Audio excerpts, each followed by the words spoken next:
السلام علیکم ورحمۃ اللہ وبرکاتہ۔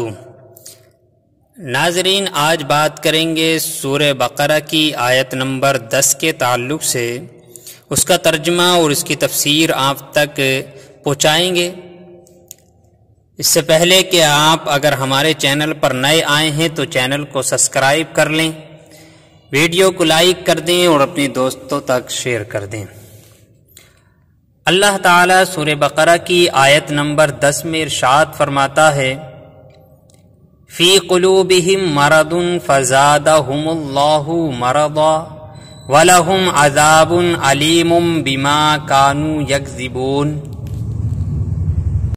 ان کے دلوں میں بیماری ہے تو اللہ نے ان کی بیماری اور بڑھائی اور ان کے لیے دردناک عذاب ہے، بدلہ ان کے جھوٹ کا۔ ان آیات میں تذکرہ منافقین کا چل رہا ہے اور یہ منافقوں کے ہی بارے میں ہیں کہ ان کے دلوں میں بیماری ہے تو اللہ نے ان کی بیماری کو اور بڑھایا اور ان کے لیے دردناک عذاب ہے، بدلہ ان کے جھوٹ کا۔ مفسر قرآن صاحب تفسیر اس آیت کے تحت لکھتے ہیں، فی قلوبہم مرض، ان کے دلوں میں بیماری ہے۔ اس آیت میں دل کے مرض سے مراد منافقوں کی منافقت ہے اور حضور صلی اللہ علیہ وسلم سے بغض کی بیماری ہے۔ معلوم ہوا کہ بد عقیدگی روحانی زندگی کے لیے تباہ کن ہے۔ نیز حضور اقدس صلی اللہ تعالی علیہ وسلم کی عظمت و شان سے جلنے والا مریض القلب یعنی دل کا بیمار ہوتا ہے۔ روحانی زندگی کے خطرناک امراض جس طرح جسمانی مرض ہوتے ہیں اسی طرح کچھ باطنی مرض بھی ہوتے ہیں، جسمانی جو مرض ہیں، ظاہری مرض کیا ہیں اور جسمانی مرض کیا ہیں؟ جسمانی مرض ظاہری صحت و تندرستی کے لیے سخت نقصان دہ ہوتے ہیں اور باطنی مرض ایمان اور روحانی زندگی کے لیے زہر قاتل ہوتے ہیں۔ ان باطنی مرضوں میں سب سے بدتر تو عقیدے کی خرابی کا مرض ہے اور اس کے علاوہ تکبر ہے، حسد ہے، کینہ ہے اور ریاکاری وغیرہ بھی انتہائی برے مرض ہیں۔ ہر مسلمان کو چاہیے کہ باطنی مرضوں سے متعلق معلومات حاصل کر ان سے نجات حاصل کرنے کی کوشش کرے اور اس کے لیے بطور خاص امام غزالی علیہ رحمہ کی مشہور کتاب احیاء علوم کی 3 جلد کا مطالعہ کرے، اس سے بہت فائدہ اس کو حاصل ہوگا۔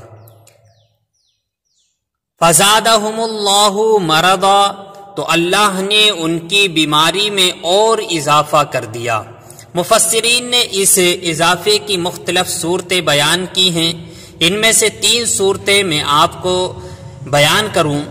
نمبر 1، ریاست چھن جانے کی وجہ سے منافقوں کو بہت قلبی رنج پہنچا اور وہ دن بہ دن حضور پرنور صلی اللہ تعالی علیہ وسلم کی ثابت قدمی اور غلبہ دیکھ کر حسد کی آگ میں جلنے لگے۔ تو جتنا نبی اکرم صلی اللہ علیہ وسلم کا غلبہ ہوتا گیا اور آپ صلی اللہ علیہ وسلم لوگوں میں مقبول ہوتے گئے، اتنا ہی اللہ تعالیٰ نے منافقوں کے رنج و غم میں اضافہ کر دیا۔ دوسرا، منافقوں کے دل کفر، بد عقیدگی اور نبی کریم صلی اللہ علیہ وسلم سے عداوت اور دشمنی سے بھرے ہوئے تھے۔ اللہ تعالیٰ نے ان کی ان چیزوں میں اس طرح اضافہ کر دیا کہ ان کے دلوں پر مہر لگا دی تاکہ کوئی وعظ و نصیحت ان پر اثر انداز نہ ہو سکے۔ تیسرا، جیسے جیسے شرعی احکام اور نزول وحی میں اضافہ ہوا اور مسلمانوں کی مدد اور نصرت بڑھتی گئی، ویسے ویسے ان کا کفر بھی بڑھتا گیا، بلکہ ان کا حال تو یہ تھا کہ کلمہ شہادت پڑھنا ان پر بہت دشوار تھا اور اوپر سے عبادات میں اضافہ ہوتا گیا اور جرموں کی سزائیں بھی نازل ہو گئیں، جس کی وجہ سے یہ لوگ بہت بے چین ہو گئے تھے۔ وَلَهُمْ عَذَابٌ عَلِيمٌ بِمَا كَانُوا يَكْذِبُونَ، اور ان کے لیے ان کے جھوٹ بولنے کی وجہ سے دردناک عذاب ہے، کیونکہ منافقین اکثر جھوٹ بولا کرتے تھے، اسی وجہ سے اللہ نے فرمایا کہ ان کے لیے ان کے جھوٹ بولنے کی وجہ سے دردناک عذاب ہے، یعنی اللہ تعالیٰ اور آخرت پر ایمان لانے کا جھوٹا دعویٰ کرنے کی وجہ سے ان کے لیے جہنم کا دردناک عذاب ہے۔ جھوٹ بولنے کی بعیدیں اور نہ بولنے کا ثواب، یعنی اگر جھوٹ بولیں گے تو اللہ تعالیٰ اس کو عذاب دے گا، اور جھوٹ نہیں بولیں گے، جھوٹ سے بچیں گے تو اس کا ثواب بھی آپ کو ملے گا۔ اس آیت سے معلوم ہوا کہ جھوٹ بولنا حرام ہے اور اس پر دردناک عذاب کی وعید ہے، لہذا ہر مسلمان کو چاہیے کہ وہ اس سے بچنے کی خوب کوشش کرے۔ حضرت عبداللہ بن مسعود رضی اللہ تعالی عنہ سے مروی ہے، رسول اکرم صلی اللہ علیہ وسلم نے ارشاد فرمایا، سچائی کو اپنے اوپر لازم کر لو، کیونکہ سچائی نیکی کی طرف لے جاتی ہے اور نیکی جنت کا راستہ دکھاتی ہے۔ آدمی برابر سچ بولتا رہتا ہے اور سچ بولنے کی کوشش کرتا رہتا ہے، یہاں تک کہ وہ اللہ تعالی کے نزدیک صدیق لکھ دیا جاتا ہے۔ اور جھوٹ سے بچو، کیونکہ جھوٹ گناہ کی طرف لے جاتا ہے اور گناہ جہنم کا راستہ دکھاتا ہے۔ اور آدمی برابر جھوٹ بولتا رہتا ہے اور جھوٹ بولنے کو یعنی جھوٹ بولنے کی وہ کوشش کرتا ہے، یہاں تک کہ اللہ تعالیٰ کے نزدیک اسے کذاب یعنی جھوٹا لکھ دیا جاتا ہے۔ حضرت انس رضی اللہ تعالی عنہ سے روایت ہے، حضور اقدس صلی اللہ تعالی علیہ وسلم نے ارشاد فرمایا، جو شخص جھوٹ بولنا چھوڑ دے اور وہ باطن ہے، کیونکہ جھوٹ جو ہے وہ باطن ہے، یعنی جھوٹ چھوڑنے کی چیز ہی ہے، اس کے لیے جنت کے کنارے میں مکان بنا دیا جاتا ہے۔